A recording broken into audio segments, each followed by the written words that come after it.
नमस्कार दोस्तों, मैं सुनीता, हिंदी विभाग राजासिंह महाविद्यालय सिवान, जयप्रकाश विश्वविद्यालय छपरा।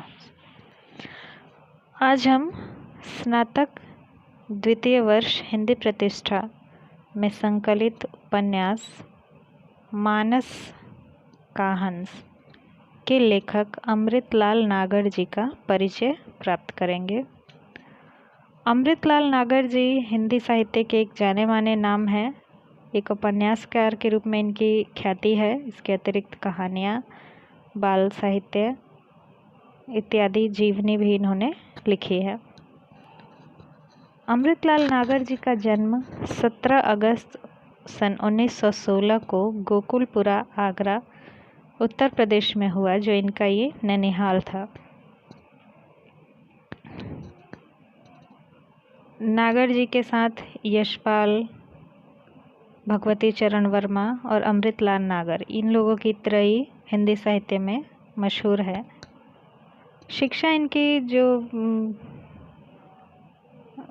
स्कूली शिक्षा है वो केवल हाई स्कूल तक ही इन्होंने प्राप्त की। इसके अतिरिक्त लेकिन स्वाध्याय से, साहित्य के अध्ययन से और भी बहुत सारी इतिहास साहित्य के अध्ययन से इन्होंने बहुत ही ज्ञान प्राप्त किया और कई भाषाओं का इनको ज्ञान था। इनके लखनऊ के रहने वाले थे, वो लखनऊ में रहते थे और इनका जो लखनवी अंदाज़ है वो बहुत ही मशहूर है। सबसे ज़्यादा ये प्रेमचंद्र और शरत चंद्र चट्टोपाध्याय, इन लेखकों से प्रभावित थे और निराला जी से तो इनकी दोस्ती मशहूर है। और इन्होंने अपने दोस्तों से बताते भी थे कि प्रेमचंद जी से सीखा कि वास्तविक लिखो, यानी जो भी लिखो वो वास्तविक लिखो, ज़्यादा काल्पनिक या बनावटी ना हो। शरत चंद्र जी से सीखा कि जो महसूस करो फिर लिखो, यानी पहले उसको अनुभूत करो तब उस चीज़ को लिखो। और अपने दादाजी से इन्होंने सीखा कि जो भी कुछ अपनी कलम से किसी की निंदा नहीं करें। तो ये 3 चीज़ों को इन्होंने मूल मंत्र के रूप में लिया और अपने पूरे लेखन में इसको निभाया। तो इनकी रचनाओं में हम देख सकते हैं कि जो भी लिखो वास्तविक लिखो, यानी कि जो भी इन्होंने ऐतिहासिक पृष्ठभूमि पर आधारित उपन्यास लिखे हैं, रचनाएं लिखे हैं, तो उस पर बहुत ही ज़्यादा पहले शोध करते थे, तरह तरह की उससे संबंधित किताबें पढ़ते थे, उन जगहों पर जाकर खुद देखते थे, रहते थे कुछ समय तक, तो उसके बाद उसको महसूस करते थे अपने अंदर और तब उनकी रचनाओं में ये वास्तविकता उभर करके आती है और जो बिल्कुल कहीं से भी बनावटी नहीं लगती है। इनके प्रमुख रचनाएं हैं मानस का हंस, बूंद और समुद्र, अमृत और विष, एकदा नैमिषारण्य, पीढ़ियाँ, खंजर नयन, चैतन्य महाप्रभु, नाच्यो बहुत गोपाल। ये खंजर नयन जो है वो सूरदास से संबंधित, के जीवन से संबंधित उपन्यास है और मानस का हंस जो हमारे पाठ्यक्रम में शामिल है, यह तुलसीदास जी के जीवन पर आधारित उपन्यास है। इसको जीवनी इसलिए नहीं कह सकते हैं कि इसमें कल्पना और यथार्थ का मिश्रण है।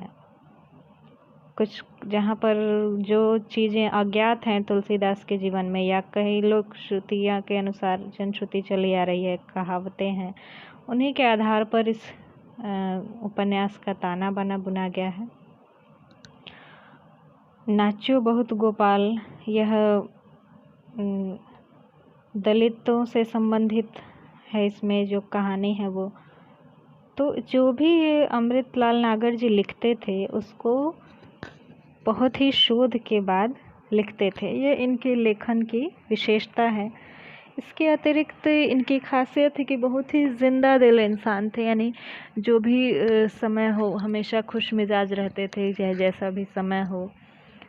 और इसके साथ ही समय के बहुत पाबंद थे, समय के महत्व को समझते थे। वास्तव में जो भी सफल मनुष्य होते हैं वह, उनकी कुछ खासियतें होती हैं जिनमें कि समय को महत्व, कहा जाता है कि समय की कद्र करो तो समय आपकी कद्र करेगा। तो इनके लिए बहुत ही मशहूर है कि समय के पाबंद थे और जो जिसको भी देखते थे कि समय के पाबंद नहीं है, उनको फिर ये बोलते भी थे कि समय की आप कद्र कीजिए, तभी समय आपकी कद्र करेगा। इनकी रचनाओं में अमृत और विष, इसके लिए सन 1967 में साहित्य अकादमी पुरस्कार मिला। इसके अतिरिक्त और भी बहुत सारी रचनाओं के लिए इन्हें राज्य स्तर पर और भी कई तरह के पुरस्कार मिले हैं। अमृतलाल नागर जी का 23 फरवरी 1990 में निधन हो गया और हिंदी साहित्य ने अपने इस अनमोल लेखक और रचनाकार को खो दिया। अगले वीडियो में मानस का हंस उपन्यास का परिचय हम देंगे और इसके बाद कई व्याख्यानों में इस पूरे उपन्यास की चर्चा करेंगे। आज के लिए इतना ही। धन्यवाद।